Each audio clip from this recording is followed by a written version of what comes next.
মানুষ দেখবেন যখন বিপদে আপদে পড়ে বা অনেক মানুষের মনে যখন প্রশ্ন আসে, সে ব্যক্তি অস্পষ্ট ধারণা থেকে এই যে বিভিন্ন বিভ্রান্তিমূলক প্রশ্ন করে বসে, ভুলভাল প্রশ্ন করে উত্তর না জানার কারণে, অথবা প্রশ্ন করে সে প্রশ্নের উত্তরটা নিজেই একটা বাছাই করে নেয়, কিন্তু দেখা যাচ্ছে সেটা আল্লাহ রাব্বুল আলামিনের দেয়া পথ নয়, তিনি ভুল উত্তর নিয়েছেন।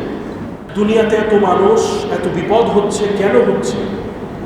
এত মানুষ কষ্টে আছে, কেন আছে? আল্লাহ তাআলা কেন এটা করলেন?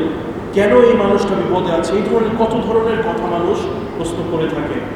আবার মন্তব্য করতে যে ভালো মন্দের, ভাগ্যের ভালো মন্দের বিষয়ে অনেক মন্তব্য করে বসেন। এভাবে অনেক ধরনের কথা মানুষ বলেন, যে কথাগুলো বহুলাংশেই ঈমান বিধ্বংসী।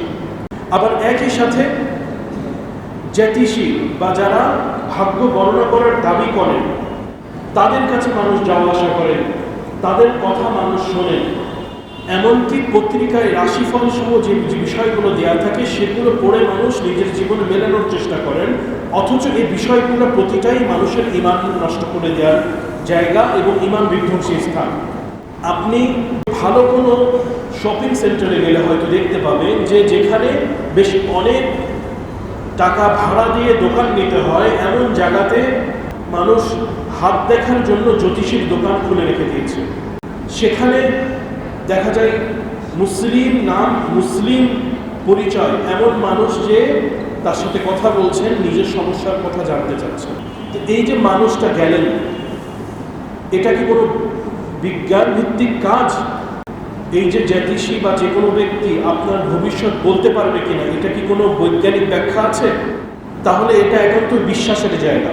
বিশ্বাসের জায়গা, বিশ্বাস সংশ্লিষ্ট যা কিছু আছে সব কিছুকে আমরা কোথা থেকে নিতে পারি? একমাত্র আল্লাহ তাআলা যেভাবে দিয়েছেন সেভাবে নিতে পারি।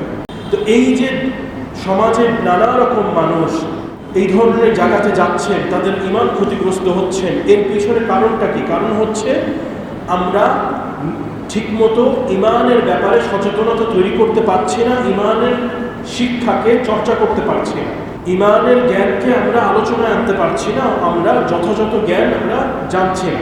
তো যে কারণে সর্বপ্রথম দায়িত্ব হচ্ছে নিজে জানা, নিজের পরিবার বর্গকে শিক্ষা দেয়া।